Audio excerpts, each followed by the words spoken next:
let's get started. We're going to have an exciting class, some review, and some new material on how to quickly ground yourself, how to find your power when you're in fear. And I'm going to give you some tools today to find your roots. And we've already done a few of those in the past 2 classes, but we're going to go deeper with that. And we're also going to do some new tools on how to kind of put on a power suit, which in today's time with, we've got a pandemic going on at the time of this recording, but at any time it's important to feel you have a real strong immune system, a real strong energetic system. So these are tools that I've collected over many years. So stay with me and I'll have some special treats at the end here. Okay, so I'm Annie Thoe, welcome. And we're gonna start right away with some breathing practice. And I'm gonna scoot back a little bit and you're going to sit toward the edge of your chair. And you're gonna take your hands, we've done this before, but let's review, and you're gonna push into your thighs and inhale and hold your breath and collect your breath in your chest here. Exhale and relax. So inhale, hold your breath and collect your breath and exhale. All right, so one more inhale, breathing in, holding, collecting. Exhale and relax. All right, now let's do some more warm up. You're gonna rub your hands together as you breathe. And sometimes I rub my hands interlaced. It just stimulates more of my fingers. And this really connects our 2 hemispheres of the brain. Okay, there's some other breathing practices that do that. I'll talk about that later. But your hands are kind of like the power tools. We're going to be warming up these tools to wake up your body and connect your mind. All right, so just place that on your chest. Now, for extreme fear, it's really important to calm the heart and the chest. And with your hands warm now and together, connecting the brain, you can feel the warmth of your hands on your chest and feel, if you tap a heel, feel the contact with the ground. Now breathe into your hands and tap with the other heel. And now just sit quietly and see if you can allow what was collected in your chest to move downward. And you can even take one hand and stroke it down your belly.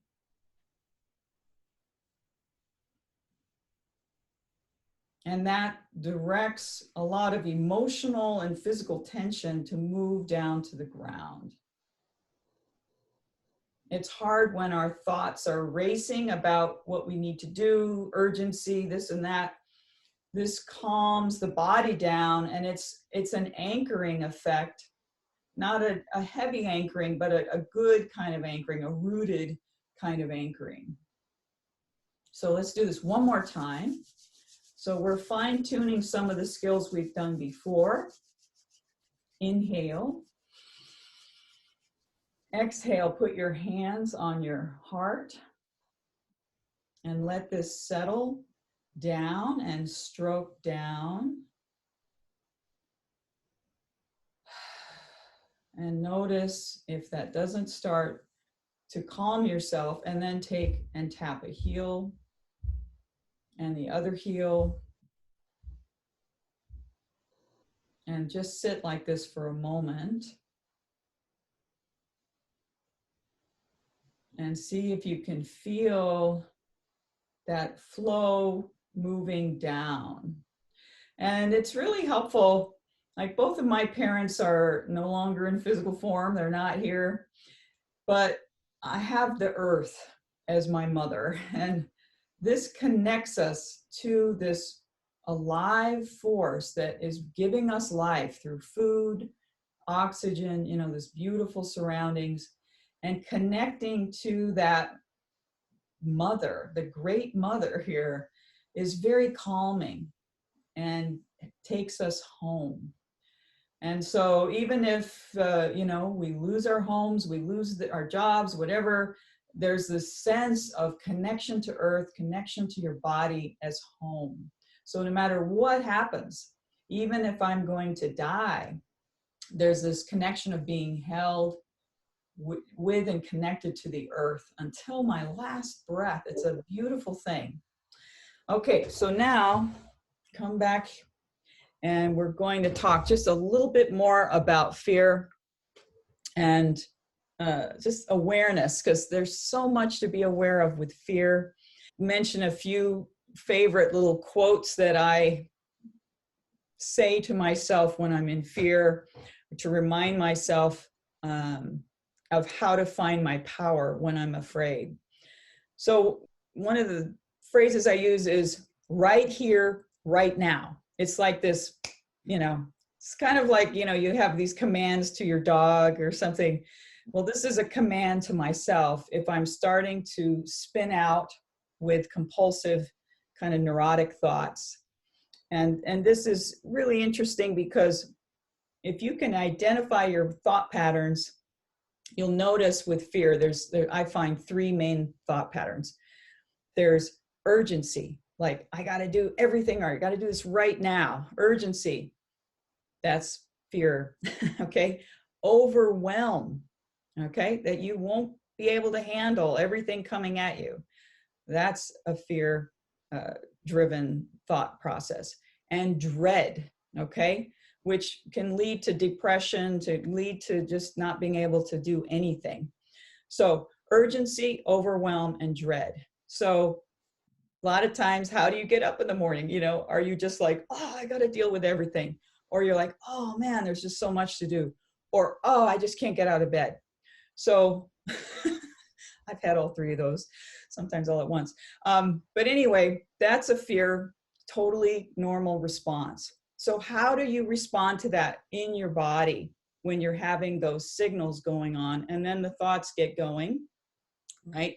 So we want to interrupt that physically, and it'll actually shift the mental neurotic process. And the thing I love about all the modalities I use is that they really help you get right here, right now. And another quote I really love, and I've used this ever since I've read the book by Jane Roberts, and it's in her book, Dreams and Projections of Consciousness. And her quote that I just love is, the point of power is in the present. It's got a nice little alliteration thing. The point of power is in the present. So your power rests in being in this particular moment, because you're not confined to the past or future. You have all these choices if you can find your point of power in the present.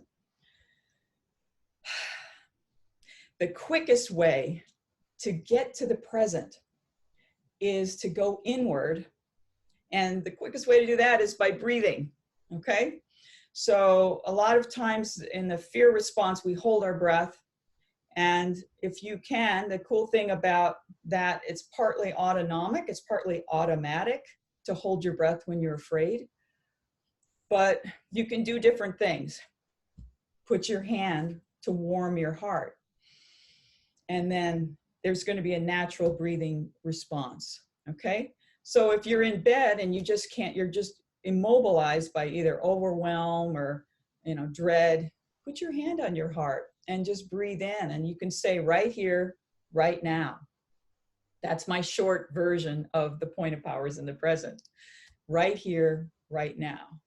And you can do that to slow yourself down and begin to go inward and connect with your body. Start relaxing and unfreezing places that have gotten, frozen. Okay, so watch the other aspect that's going out, okay, to escape. So fear happens and we want to just dissociate, run, distract, and, you know, turn on the TV, watch a binge watch of Netflix or something like that. You know, it's okay to do that, or, you know, dive into a novel. Some of that is calming. But if you know it's just escaping and you've got this fear coming behind you, and it could be anything, could be from food, alcohol, you know, anything, even exercise can be an escape, and it's really not helping us calm the way we want to deeply in the nervous system. It's not that it's bad, it's just that we want to find some direct ways to work with the fear. Let's work with the blanket roll next. So I've talked about the importance of the root chakra, the base of the pelvis. This is the place that tells us if we're safe or not. So using the blanket roll, and I've talked about this before, but this is kind of a big one. You can make it a little smaller. You're going to roll your roll and sit straddling the roll. All right. And there's just a lot of lessons that we can do on this blanket roll, but let's keep it simple. So you're going to inhale, and let's make a fist with your hands as you inhale. Hold your breath and exhale and relax. So we've done this before, but let's keep fine-tuning this because this is an amazing practice. So you're going to inhale. This time, put your fist under your diaphragm area, holding and collecting. Exhale and drop.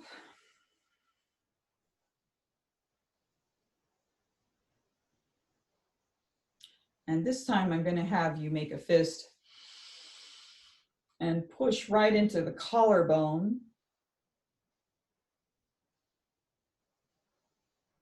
And exhale and drop.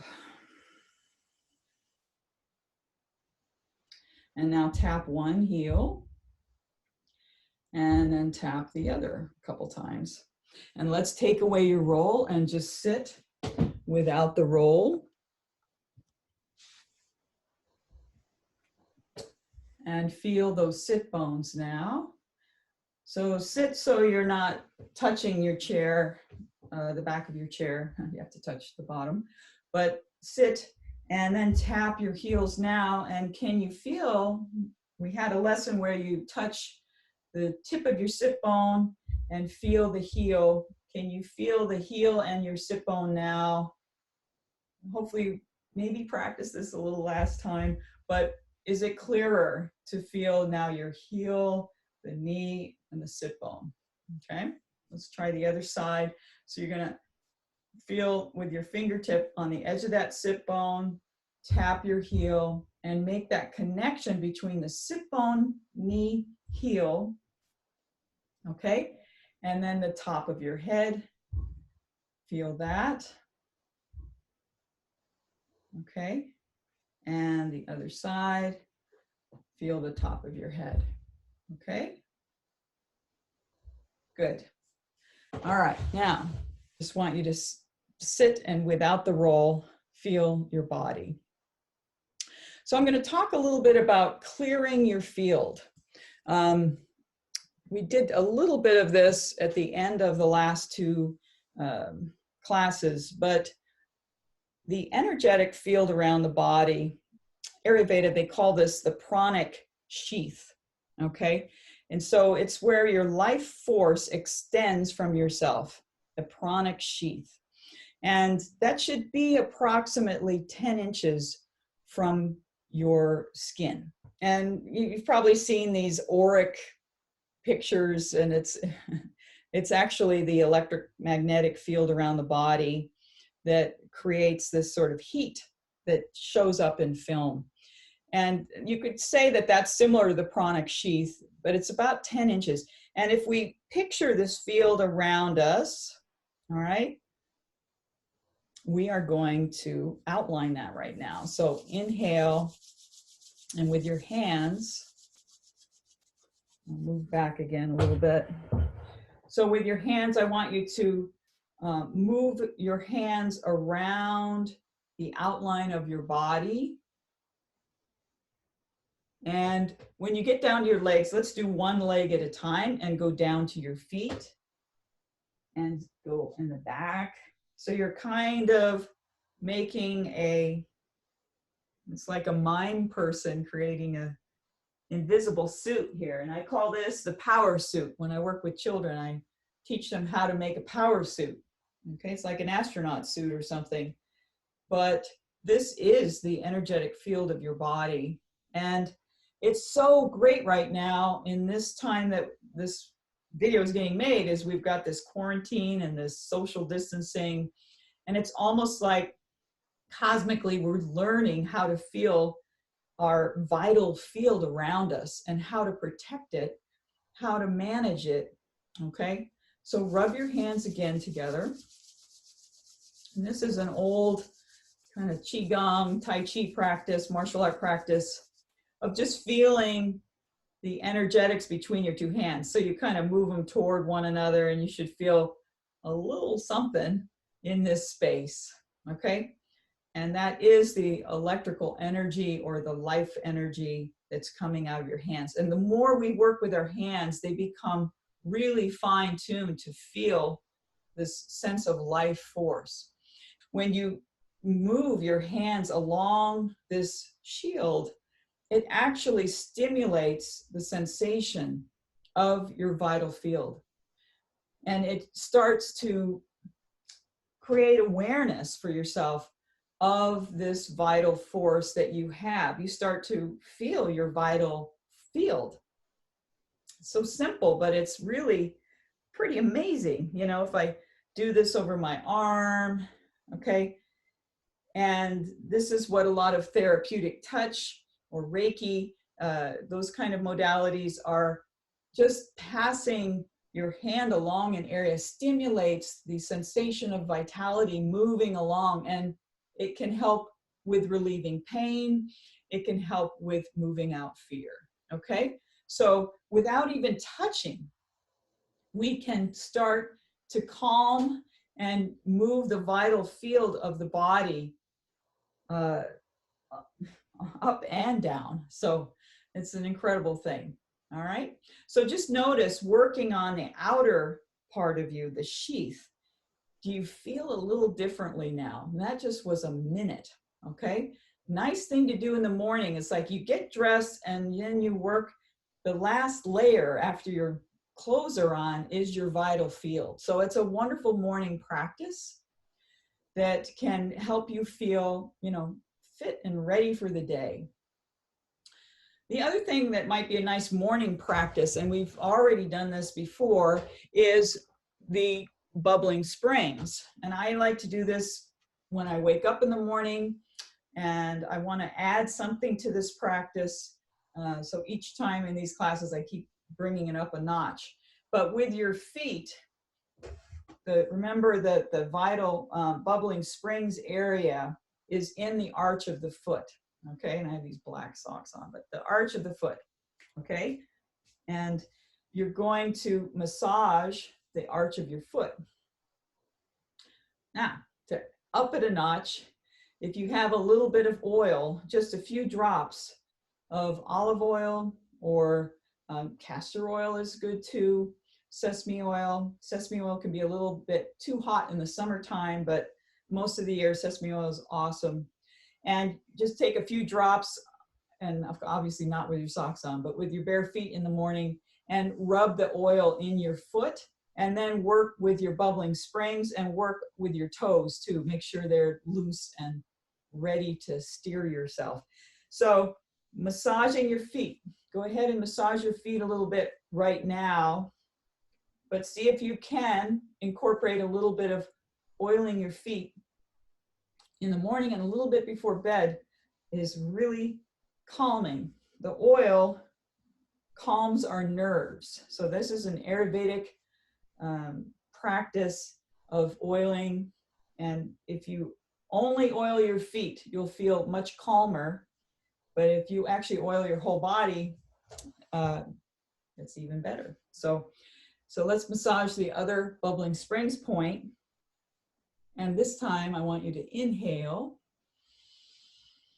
and exhale and try to relax, because how you touch yourself is giving your body a message. If you're really nervous and really kind of in a hurry, your body feels like this little kid that's like, you know, they don't really want to pay attention to me. So give your body the full attention right here, right now. Notice any painful places. All right, and then we're done. So now sit and feel the contact of your feet. Tap a heel now. Okay, it's almost like I've turned the light switch on with my feet.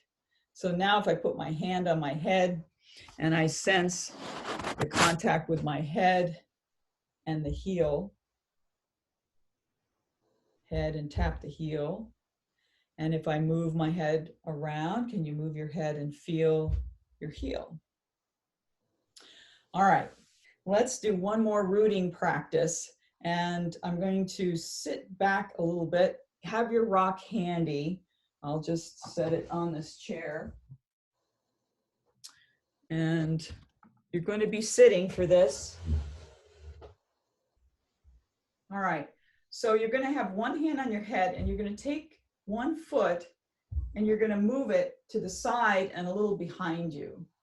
Okay, in order to do that, you have your heel has to come up.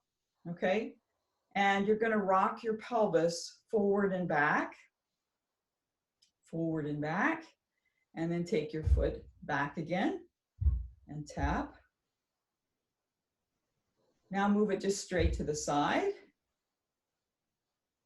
So what we're playing with is the root system of your feet and your pelvis. All right, let's move it forward and roll your pelvis and then move it back. Okay, so now that foot has, you could do many more positions, okay, but the ability for your pelvis to roll with your leg in these various positions. This is so great. It's good for your knees, good for your hips, good for your back, but it's good for connecting to the ground, which will help a lot. So now with this side, you're going to take that foot and the heel will come up. So you're just on the ball of the foot, and then you're going to roll on that sitting bone. I'm just pushing a little in my hip joint so you can see the place, and then just roll on the other sit bone. So you're going to shift from that one to this one, and then bring that foot back and tap. Good. And now move it straight to the side and roll your pelvis right over that sit bone and roll over this sit bone, and then bring it back and roll. Super simple. A lot of you who are, you know, major athletes, this seems like nothing, but it will really warm you up. If you're going for a walk, run, or hike, you'll really feel ease in the movement. Okay, now, if you roll forward and back, you should feel that pelvis, feel your feet, and take a hold of your rock. All right, and hold your rock with one hand with the other hand underneath. And feel how the rock enters your nervous system now. I'm going to move a little closer. So sense the contact and notice if you breathe in and exhale, can you drop a little deeper now into the ground? Feel your body settling and collecting more. So I really like to use a rock to kind of, it's like the litmus test of how present and centered in my body can I be, because there is nothing quite like a rock for weight, okay? So we're going to close this formal class in a moment, but I just want to give you an assignment, and that is to practice some of these tools, the breathing tools, and then use the rock afterwards and feel if you can settle even more using the rock. If you do a blanket roll lesson, follow it with the rock. Okay, so next class, we're going to do some more new tools, and we will be working on the ground some, so you want to bring a blanket to the next class. All right, so we're going to stop that for now. I'll see you next class, but we're going to have question and answer and more discussion. So those of you in the live class,